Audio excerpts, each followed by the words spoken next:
These past 2 years have seen a lot of excitement for John, a lot more than most people will experience in a lifetime. Moving from Jordan to Dubai, from Dubai to London and Oxford, buying a house in Italy, proposing and having a Hindu wedding in Canada, moving back to Dubai to start a new job, and now I'm leaving out a lot of things in the interest of time. Being a few years older and wiser, it's natural that I have become a mentor to John. In fact, not just a mentor, but, if I may say so myself, his inspiration.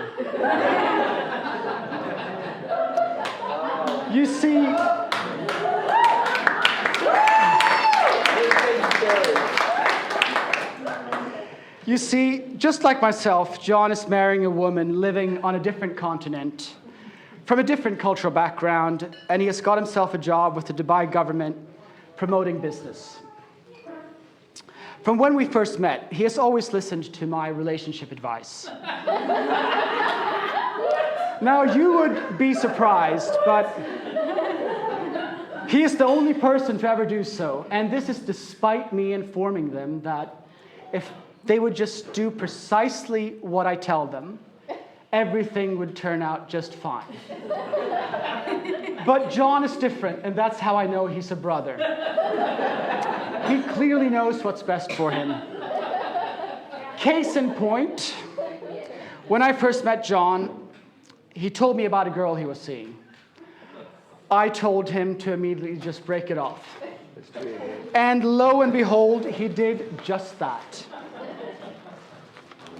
Now, fast forward to just about a year later. He called me from Oxford to tell me about Megha, a girl he had just met. He told me a lot of things about her that made it clear that she was something rare and exquisite, possibly a little eccentric. From the very first sentences that he was telling me about you, Megha, and seeing your photo, I had a strong sense that maybe you were the one.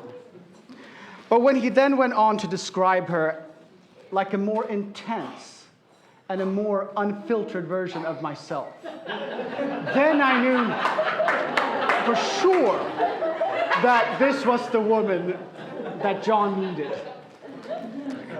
I told him then to listen extra closely to me. I said, John, propose to her now, before she gets to know you properly.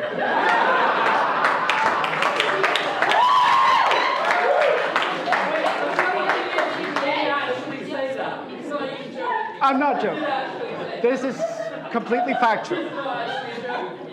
And this was followed up by get married immediately and get her pregnant.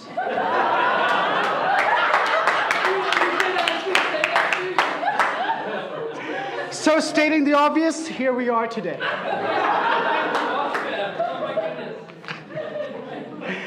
Another similarity between John and myself is how we met and snared our wives. Just like Megha and John, my wife and I also got married after having a long-distance relationship, and we are now beginning our 9th year of marriage and 3 children. And as you now plan the future, and being almost a decade ahead of you, I have some more advice to share with you. On your wedding day, everything is perfect and you celebrate your love, and you look forward to starting a family very soon and spending the rest of your lives together. On this day, it is very easy to forget, or we avoid thinking about that there's no such thing as an easy marriage. For each year that passes, you will have more and more friends who will be saying that marriage takes a lot of hard work. It's a cliche, that's true, but you won't fully understand even then what that means. I think that love is a lot easier and less complicated than we realize. What is difficult is keeping it simple and uncomplicated. And this, I pose to you, is what the hard work consists of. What marriage is all about. When you go into marriage quickly and suddenly, I can tell you from experience that there will be a degree of blind love involved. And as you discover more and more about each other, your illusion will begin to get challenged. For you, John, as for myself, you will discover that your wife is even more extraordinary than you first realized. But speaking to you, Megha, you're going to have to work hard to keep the illusion alive. You see, my wife tells me that if she had known about me then what she knows about me now, she would never have gotten married to me. A large part of married life that few people will talk about on your wedding day is that giving yourself to someone is not just about feeling bliss and making each other happy. I think most of us here know all too well what I'm talking about, is that love is about sheer endurance and suffering together. It is knowing that you have each other, not just when times are tough, not because of who you are or what you feel for each other. Instead, it is knowing that you have each other despite of who you are and despite of what you may think or feel at different times. And when these tough times come, as they invariably will in every marriage, think back on this glorious day, on this glorious moment, and how you feel for each other right now.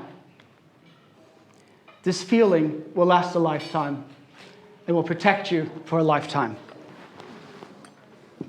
Allow me to propose a toast to John and Megha and the beautiful life ahead of you.